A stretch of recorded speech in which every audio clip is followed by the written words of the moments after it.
Bagaimana cara mandi junub yang baik Pak Ustadz? Mudah-mudahan ini anak SMP. Saya khawatirnya yang nanya ini anak udah 3. Yang pertama, semua basah. Asal semua sudah basah, sah. Yang mana duluan basah Pak Ustadz? Terserah. Kalau kebetulan di sungai, salto. Atau di kolam renang. Nawaitu rafal hadasil akbari an jamil badani. Aku niat menghilangkan najis besar, hadas besar dari badanku. Lillahi ta'ala. Sah. Kalau cerita rukunnya saja, yang penting semua basah. Tapi kalau mau cerita sunat-sunahnya, ikut sunat-sunatnya. Pertama kali basuh tangan. Iza staiqadha ahadukum min naumihi. Kalau kalian bangun tidur, jangan masukkan tangan ke tempat bejana. Bangun tidur malam, dimasukkan tangan ke bak, ke ember, tak boleh. Kenapa tak boleh? Li'annahu la yadri aina batat yaduhu. Karena kau tak tahu tanganmu tadi malam nginap di hotel mana. Cuci dulu tangan di luar bak, habis itu baru kau masukkan air, cuci tangan, maaf cakap cuci basuh kemaluan, setelah itu baru berwudu, macam wudu solat, basuh kumur-kumur hidung, istinsak, masuk muka, tangan sampai siku, rambut, ke telinga, kaki, habis itu baru basahi sikit-sikit, basahi kaki sebelah kanan, sampai ke mata kaki, sampai ke betis, sampai ke lutut, sampai ke pinggang, sampai ke perut, sampai basah. Sunnah ini apa manfaatnya? Coba baca tulisan. Stroke di kamar mandi.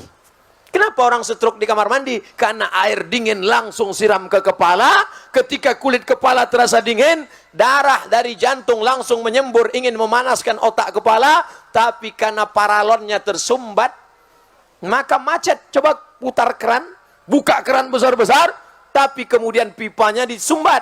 Apa yang terjadi? Bam! Pecah pembuluh darah. Macam paham aja Ustadz nih. Kalau tak percaya sama saya tanya dokter. Betul kan Pak Dokter?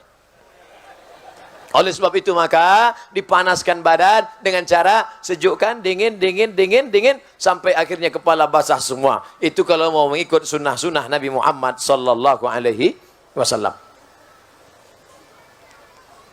Assalamualaikum Pak Ustadz. Waalaikumsalam warahmatullahi wabarakatuh. Apa pendapat Ustadz Somad terhadap vaksin MR yang sudah dilaksanakan di Kepri khususnya, namun belum memiliki sertifikat halal? Sampai hari ini, Majelis Ulama Indonesia belum mengeluarkan label halal terhadap vaksin itu. Ini vaksinnya. Vaksin ini belum ada label halalnya. Saya sudah telepon langsung ke MUI Pusat. Waktu saya diminta sosialisasi di Dinas Kesehatan. Saya diminta Dinas Kesehatan sosialisasi vaksin bayi dengan vaksin cacar, campak, rubella dengan vaksin berangkat haji. Lalu saya takut salah, saya telepon pusat. Ada tak label halal? Belum ada halal dari pusat. Lalu kenapa masyarakat boleh memakainya? Yang ada fatwa darurat. Kalau darurat pilih 2. Mati atau makan babi? Pilih mana? Mati atau makan babi? Nah, banyak yang mau makan babi kan? Tak boleh kita pilih mati. Masuk ke hutan. Sampai di hutan pilihannya cuma 2. Mati atau makan babi. Tiba-tiba kawan, kau pilih mana? Aku mati aja lah. Tak boleh. Ambil babi, colek-colek pakai kecap. Sementara datang pisang. Tapi kalau pisang sudah datang, tinggalkan babi, makan pisang. Nanti kalau datang vaksin yang halal, tinggalkan yang ini, beralihlah ke yang halal. Kalau mudaratnya tingkat tinggi, tanya dokter kita. Bapak-bapak dokter yang ngaji-ngaji yang amanah, tanya, Pak dokter, bahaya tak kalau ini tak kupakai? Kata dokter yang amanah tadi, kalau tak kau pakai nanti kau mati. Bolehlah, karena darurat. Tapi kalau kata dia, tak apa-apa. Ustadz Somad waktu kecil dulu, saya tanya mak saya, Mak, aku dulu waktu kecil pernah tak disuntik? Kau dari kecil sampai sekarang tak pernah vaksin-vaksin. Karena kita orang kampung. Asal datang dokter puskesmas mau menyuntik, kularikan kau ke hutan. Sampai sekarang hidup, tak mati-mati. Oleh sebab itu maka, coba tanya dokter yang amanah, apakah kata dia bahaya atau tidak? Kalau kata dia, tak ada tuh Pak, tak bahaya, usah suntik. Tapi kalau kita bahaya, suntik. Cuman yang jadi masalah, udah disuntik, baru nanya saya. Apa boleh buat? Kalau andai pun babi, banyak-banyak istighfar. Astaghfirullah Rabbal baraya, astaghfirullah minal khataya. Mudah-mudahan babi-babi tadi tak bereaksi di dalam. Ustaz Abdul Somad, Semoga sehat selalu. Amin. Dalam limpahan curahan rahmat Allah SWT. Bagaimana hukum uang pensiunan? Halal. Karena sebetulnya dia bekerja, gajinya itu yang diputar ke depan. Maka pensiunan itu untuk menjaga dia. Supaya anak keluarganya kalau dia sudah mati meninggal dunia. Tetap bisa makan andai tak dapat kerja. Itu penghormatan negara untuk dia. Halalan thayyibah.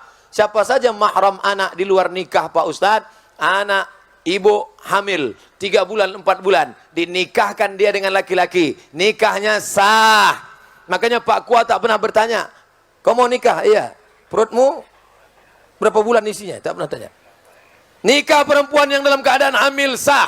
Muncul masalah 4 setelah anak lahir. Ketika anak lahir, anak tidak bisa pakai bin bapaknya. Lalu pakai bin siapa? Terserah, bin kardus, bin botol, bin tiang, bin batang. 2, kalau anak itu lahir laki-laki, setelah itu lahir adiknya perempuan. Ini si abang anak pertama laki-laki, tak bisa jadi wali bagi adik-adiknya. Karena dia bukan saudara seayah, dia saudara seemak. Saudara seemak tak bisa jadi wali. 3, kalau nanti bapak mati meninggal dunia, si anak tak bisa dapat harta warisan. Kenapa? Karena tak ada hubungan nasab antara mereka. 4, kalau kebetulan anak ini lahir perempuan, dipinang orang, mau nikah, si bapak tak bisa jadi walinya. Walinya siapa? Walinya wali hakim Pak Kua. Sampaikan ke Pak Kua. Pak Kua, ada masalah yang mau bicarakan ke Pak Kua. Bisa bicara 4 mata Pak Kua. Kata Pak Kua, jangankan 4, 3 pun bisa apa? Aku dulu begini-begini Pak Kua. Udah lama aku tahu, kata Pak Kua. Jangan menikahkan anak hasil zina. Ini anak saya Pak Ustadz. Ini anak saya, DNA-nya sama, rambutnya sama. Kami sudah cek di rumah sakit di Singapura, sama anak saya. Ini DNA-nya. DNA tak laku mas bro. Salah saya apa? Kau mencoblos sebelum hari H.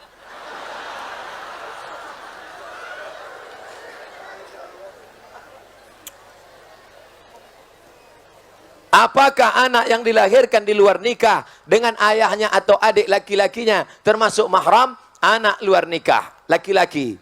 Lalu kemudian dengan adik-adiknya itu, saudara seibu tetap mahram. Maka dia mahram dengan saudara-saudaranya, karena dia dianggap saudara seibu. Dengan ayahnya itu bukan ayah kandungnya. Lalu apa? Tapi dia tetap tidak boleh, karena sudah menikah dengan ibunya. Dianggap semacam ayah tirinya. Dia tak ada hubungan nasab. Tapi karena menikah dengan emaknya, maka dia punya hubungan disebabkan oleh pernikahan. Bukan oleh hubungan darah. Beberapa tahun yang lalu, dari Kementerian Agama telah melakukan penetapan ulang arah kiblat di seluruh Indonesia, termasuk di Tanjung Pinang. Sebagian masjid-masjid telah merubah arah kiblatnya sesuai rekomendasi dari Kemenak. Panjang betul ceritanya. Tapi ada sebagian masjid tetap bertahan dengan arah kiblat yang lama. Alasannya Kemenak menggunakan alat buatan orang kafir. Ada lagi yang beralasan kalau arah kiblatnya tidak pas betul, tidak menjadi masalah. Yang penting hatinya mengarah ke kiblat. Oh kalau gitu membelakangi kiblat aja. Mana kiblat? Belakang. Kau kenal nggak ada urusan? Hati. Yang penting kan hatinya. Sama macam orang-orang yang bilang, kau kenapa tak berjilbab? Yang penting hatinya berjilbab. Nanti datang orang gila tak bercelana. Kau kenapa telanjang? Yang penting hatinya pakai baju. Otak. Ini pakai otak apa otak-otak? Tidak boleh ikut itu. Karena alatnya orang kafir. Mikrofon ini siapa yang buat nih? Mikrofon yang buat orang kafir. Itu maka tulisannya on off. Seandainya orang Islam pasti tulisannya al-hayah wal maut. Ini lampu. Ini lampu nih yang buat orang kafir. Ini lampu, ini mikrofon nih yang buat semua. Masjid itu Kubah. Kubah masjid itu dari mana? Kubah masjid itu dari Bizantium. Bizantium itu mana? Roma. Roma itu mana? Non-Muslim. Menara itu dari mana? Menara dari Mesir. Yang membuat siapa? Yang membuatnya orang Yunani. Menara diambil dari kata nar, api, tempat api. Mana dari Islam? Islam tidak melarang menggunakan alat non-Muslim selama yang diambil maslahatnya. Tidak diambil sebagai ibadah. Kecuali yang diambil ibadahnya, ritualnya baru tak boleh. Wala ana abidum ma'abadtum wala antum abiduna ma'abud lakum dinukum. Jelas? Tak juga jelas, kita ulang sekali lagi. Kami 5 bersaudara. 3 perempuan, 2 laki-laki. Iyalah 3 tambah 2, 5. Ada peninggalan orang tua kami yang disepakati dijual seharga 1 miliar. Oh banyak tuh. 1 miliar belikan cendol berenang kita. Belum terjual sampai sekarang. Enak tadi ceritanya di awal, ujung-ujung tak sedap. Salah seorang ingin menjual hak warisnya kepada yang lain. Pertanyaannya, bolehkah menjual hak waris tersebut? Boleh. Jadi kalau 1 miliar dibagi berapa nih Pak Ustadz? 3 perempuan, 2 laki-laki. 2 laki-laki itu kali 2, 4. 3 perempuan, 4 tambah 3 sama dengan 7. 4 tambah 3 sama dengan 7. 1 miliar bagi 7, laki-laki 2 bagian, 1 perempuan 1 bagian. Satu yang perempuan ini sedang susah. Ku juallah bagian itu ke engkau. Boleh. Dijualnya bagiannya kepada saudaranya tadi, maka nanti pas dijual, dia tak dapat lagi karena sudah mengambil duluan. Jelas? Saya sering menonton YouTube Pak Ustadz. Alhamdulillah. Mengenai pertanyaan dari jamaah hasil bunga bank. Tegas Pak Ustadz mengatakan bunga bank itu haram. Sekarang ini ada beberapa perusahaan pihak ketiga. Jangan ada orang ketiga di antara kita yang bekerja sama dengan pihak bank konvensional dalam hal pengelolaan anjungan tunai mandiri ATM. Tugas pihak ketiga, pengisian uang, perbaikan, sebagainya yang berkaitan dengan kelancaran operasional. Yang ingin saya tanyakan, apakah penghasilan karyawan-karyawati pihak ketiga itu sebagai sumber mereka itu berasal termasuk haram Pak Ustadz? Mereka ini menjual jasa, tidak pihak yang berkaitan langsung. 3 yang dilaknat. Siapa yang dilaknat?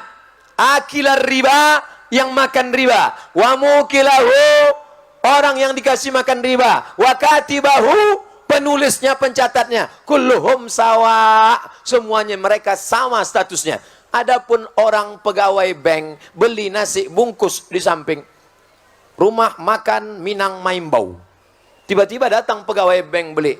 Pak, beli nasi 10 bungkus. Apa kata penjual? Kami tak jual nasi ke engkau karena duit kau haram. Bapak jual semen, toko bangunan, datang orang beli. Pak, saya beli semen 10 sak. Apakah Bapak tanya, duit kau dari mana? Duit halal apa duit haram? Yang penting barang yang kita jual halal. Yang penting barang yang kita jual halal. Nah, ini menjual jasa. Jasa yang dia jual halal, tidak terkait langsung. Adapun kalau dia langsung baru menjadi haram. Penulisnya, saksinya, orang yang diberi, orang yang memberi, orang yang meminjam, menerima pinjaman langsung. Adapun yang tak langsung, yang terkait dengan operasional, yang terkait dengan tak langsung, maka tidak disebut dengan memakan riba. Bapak Ibu yang dimuliakan Allah Subhanahu wa taala, mudah-mudahan takbir akbar kita malam ini berubah menjadi amal. Tak ada gunanya pengajian ramai. Nanti kalau ditanya orang, bagaimana pengajian malam tadi? Ramai. Apa buktinya ramai? Sampah berserak-serak besok pagi. Semua sampah masukkan ke kantong. Yang membawa botol, bawa balik, letakkan di tempat sampah. Saya sendiri saya bawa. Nih, tak boleh sebar, saya bawa. Tak boleh berserak-serak. Karena Islam mengajarkan at-tahuru satrul iman. Kesucian, kebersihan sebagian daripada iman. Orang yang mengatakan Islam kotor, Islam jorok, gara-gara melihat lapangan. Tengok tuh gara-gara Ustaz Somad datang berserak sampah. Maka bersih koran-koran, kotoran, sampah, bawa semua balik. Dan yang paling penting adalah berubah kajian malam ini menjadi amal soleh. Mudah-mudahan mengalihkan tabungan ke Bank Riau Kepri Syariah, mengalihkan ke bisnis Islami, beramal karena Allah. Yang selama ini memikirkan mati. Kata dia harta tak dibawa mati, mobil bisa dibawa mati. Kau wakafkan untuk mobil ambulan. Duit bisa dibawa mati, sekolahkan anak yatim. Alhamdulillah Ustaz Somad, sebelumnya jamaah ini pelit, tapi setelah ikut pengajian Ustaz Somad, sedekahnya meningkat. Dulu sebelum pengajian 2000, setelah ikut pengajian 2500. Ala hazihin niyah wa kulli niyatin salihah, untuk niat yang baik-baik. Al-Fatihah. A'udzu billahi minasyaitonir rajim. Bismillahirrahmanirrahim. Alhamdulillahi rabbil alamin. Arrahmanir rahim. Maliki yaumiddin. Iyyaka na'budu wa iyyaka nasta'in. Ihdinas siratal mustaqim. Siratal ladzina an'amta 'alaihim ghairil maghdubi 'alaihim waladdallin. Amin. Allahumma anzilir rahmata was salamata wal barakata ala hadhil jamaah. Turunkanlah keselamatan, kerahmatan, keberkahan kepada seluruh jamaah yang hadir malam ini ya Allah. La tada' lana dzamban illa ghafartah. Semua yang pulang dari majelis ini bersih dari dosa-dosanya ya Allah. Wala dainan illa qadaita. Hutang piutangnya tolong melunasi supaya tidak terjebak dalam riba ya Allah. Wala maridan illa syafaita. Saudara kami, sahabat kami, orang tua kami yang kau uji dengan penyakit, angkat penyakitnya, sehatkan ya Allah. Wala mayyitan illa rahimta. Yang meninggal dunia, curahkan rahmat, ampunan dan kasih sayangmu pada mereka ya Allah. Wala raghiban illa anjabta. Yang ingin punya anak, berikan anak yang saleh dan salihah, min huffazil Quran, menjadi anak-anak penghafal Al-Quran. Wala raghiban wala aziban illa zawajta. Yang lajang, yang gadis ingin menikah, temukan dengan jodoh yang soleh dan solihah, mudahkan urusan pernikahan mereka ya Allah. Allahumma aslih syababal muslimin, anak-anak muda kaum muslimin, jaga mereka dari zina ya Allah, jaga mereka dari perbuatan keji dan mungkar ya Allah. Allahumma dafa'na al-ghala wal waba wal fahsya wal riba wal zina wal munkar. Selamatkan Kepulauan Riau, selamatkan negeri-negeri kaum muslimin dari malapetaka, bencana, riba, zina, narkoba, perbuatan keji dan mungkar. Rabbana ighfir lana dzunubana, ampunkan dosa kami, wali walidaina, kedua orang tua kami, wali masyaikhina, guru-guru kami, wali aimmatina, pemimpin-pemimpin kami yang saleh, wali man hadarana, semua yang hadir di majelis ini ya Allah. Rabbana atina fid dunya hasanah wa fil akhirati hasanah wa qina adzaban nar. Wa sallallahu ala sayyidina wa maulana Muhammad wa ala alihi wa sahbihi wa sallam. Walhamdulillahi rabbil alamin.